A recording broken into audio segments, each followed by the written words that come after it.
సమూయేలు మొదటి గ్రంథము 11వ అధ్యాయము. అమ్మోనీయుడైన నాహాషు బయలుదేరి యాబేష్ గిలాదుకెదురుగా దిగినప్పుడు యాబేషు వారందరూ, మేము నీకు సేవ చేయుదుము, మాతో నిబంధన చేయమని నాహాషుతో అనిరి. ఇశ్రాయేలీలందరి మీదికి నింద తెచ్చునట్లు మీ అందరి కుడికన్నులను ఓడదీయుదునని మీతో నేను నిబంధన చేసేదనని అమ్మోనీయుడైన నాహాషు యాబేషు వారి పెద్దలతో చెప్పగా, వారు, మేము ఇశ్రాయేలీల సరిహద్దులన్నిటికీ దూతలను పంపుటకై 7 దినముల గడువు మాకిమ్ము, మమ్మను రక్షించుటకు ఎవరనూ లేకపోయిన ఎడల మమ్మను మేము నీకప్పగించుకొనెదమనిరి. దూతలు సౌలు గిబియాకు వచ్చి జనులకు ఆ వర్తమానము తెలియజెప్పగా జనులందరూ బిగ్గరగా ఏడ్చిరి. సౌలు పొలము నుండి పశువులను తోలుకొని వచ్చుచు జనులు ఏడ్చుటకు హేతువేమని అడుగగా, వారు యాబేషు వారు తెచ్చిన వర్తమానము అతనికి తెలియజేసిరి. సౌలు ఆ వర్తమానము వినగానే దేవుని ఆత్మ అతని మీదకు బలముగా వచ్చెను.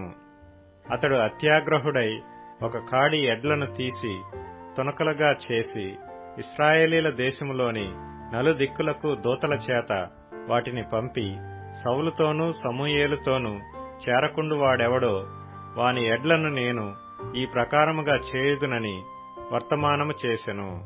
అందువలన యెహోవా భయము జనుల మీదికి వచ్చును గనుక ఎవడైనను నిలువకుండా వారందరూ వచ్చిరి.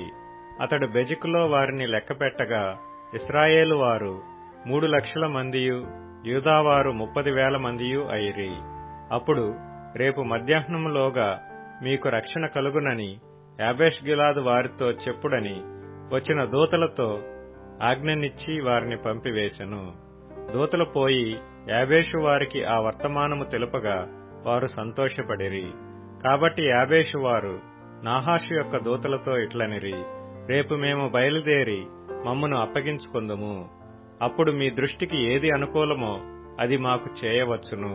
మరునాడు సౌలు జనులను 3 సమూహములుగా చేసిన తరువాత వారు తెల్లవారు సమయమున దండు మధ్యను చొచ్చి మధ్యాహ్నములోగా అమ్మోనీయులను హతము చేయగా, వారిలో మిగిలిన వారు ఇద్దరేసి కూడి పోజాలకుండా చెదరిపోయిరి. జనులు, సౌలు మనలను ఏలునా అని అడిగిన వారేరి, మేము వారిని చంపునట్లు ఆ మనుషులను తెప్పించుడని సమూయేలుతో అనగా, సౌలు, నేడు యెహోవా ఇశ్రాయేలీలకు రక్షణ కలుగజేసిన గనుక ఈ దినమున ఏ మనుషుని మీరు చంపవద్దనెను. మనము గిల్గాలునకు వెళ్లి రాజ్యపాలన పద్ధతిని మరలా స్థాపించుకుందము రండని చెప్పి సమూయేలు జనులను పిలువగా, జనులందరూ గిల్గాలునకు వచ్చి గిల్గాలులో యెహోవా సన్నిధిని సమాధాన బలులను అర్పించి యెహోవా సన్నిధిని సౌలునకు పట్టాభిషేకము చేసిరి. సౌలును ఇశ్రాయేలీలందరూ అక్కడ బహుగా సంతోషించిరి.